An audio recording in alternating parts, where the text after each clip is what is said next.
Baik, Assalamualaikum warahmatullahi wabarakatuh. Nama saya Muhammad Faris Saparabi dengan NPM 34 akan membahas tentang limfadenitis. Limfadenitis adalah peradangan pada kelenjar getah bening atau limfonodi yang biasanya terjadi akibat infeksi. Kondisi ini menyebabkan pembengkakan nyeri dan terkadang kemerahan pada area yang terkena. Limfadenitis bisa bersifat akut atau kronis dan dapat terjadi di berbagai bagian tubuh seperti leher, ketiak, dan selangkangan. Pertama, ada etiologi atau penyebab. Limfadenitis umumnya disebabkan oleh A. Infeksi bakteri pylori, Staphylococcus aureus, Streptococcus pyogenes, Mycobacterium tuberculosis pada limfadenitis tuberculosis, Bartonella henselae pada Church-Scratch disease.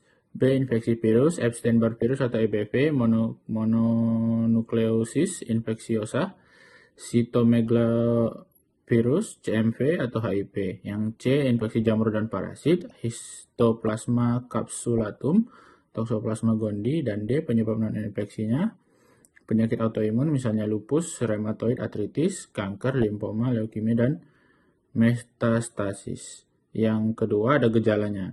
Tergantung pada penyebab dan tingkat keparahan, gejalanya meliputi 1. Pembengkakan kelenjar getah bening, nyeri atau tidak nyeri. Yang kedua, kemerahan dan nyeri tekan pada area terinfeksi. Yang ketiga, demam dan menggigil terutama pada infeksi bakteri. Keempat, kelemahan malayase. Dan yang kelima, penyerta sesuai penyebab seperti batuk dan sesak napas pada tuberkulosis atau sakit tenggorokan pada mononukleosis. Baru itu ada patofisiologinya. Yang pertama ada agen infeksi, bakteri, virus atau jamur masuk ke tubuh dan menyebar melalui limfatik. Yang kedua, kelenjar getah bening merespon dengan peradangan menyebabkan pembesaran limfonodi. Yang ketiga, jika bakteri terus berkembang dapat terjadi abses di dalam kelenjar. Yang keempat, infeksi kronis seperti TB menyebabkan nekrosis caseosa pada limfonidi. Yang kelima, jika tidak ditangani, infeksi dapat menyebar ke jaringan sekitarnya atau ke seluruh tubuh atau sepsis. Baru ada pemeriksaan fisik.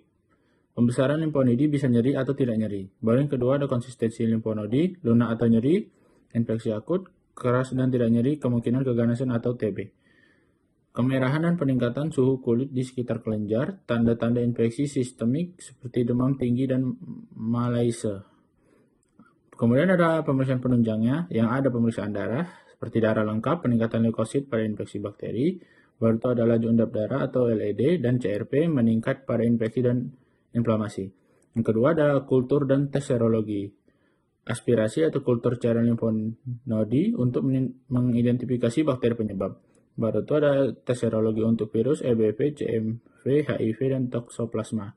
Baru ada pencitraan, USG leher atau abdomen, menilai ukuran dan konsistensi limfonodi. Baru ada CT scan atau MRI untuk melihat penyebab penyakit jika dicurigai keganasan. Baru itu ada biopsi limfonodi dilakukan jika dicurigai limfoma atau TB. Baru itu ada tata laksananya. Yang pertama ada terapi infeksi bakteri, antibiotik sesuai hasil kultur contoh amoxicillin dan clindamycin. Baru itu drainase jika ada abses. Yang kedua ada terapi infeksi virus, simptomatik seperti antipiretik, paracetamol, dan istirahat. Yang ketiga ada terapi infeksi kronis, tuberkulosis, obat anti-TB seperti rifampicin, isoniazid, pyrazinamide, atau ethambutol. Baru itu ada kanker, kemoterapi atau radioterapi jika ditemukan keganasan. Baru itu yang D ada suportif, kompres hangat untuk mengurangi nyeri, istirahat, dan hidrasi yang cukup. Jadi kesimpulannya, limfadenitis adalah peradangan pada kelenjar getah bening yang disebabkan oleh infeksi atau kondisi non-infeksi seperti kanker. Gejalanya meliputi pembengkakan limfonodi, nyeri, demam, dan malayase. Diagnosis ditegakkan melalui pemeriksaan fisik, darah, pencitraan, dan biopsi jika perlu. Pengobatan tergantung pada penyebabnya, bisa dengan antibiotik, antivirus, atau terapi spesifik lainnya.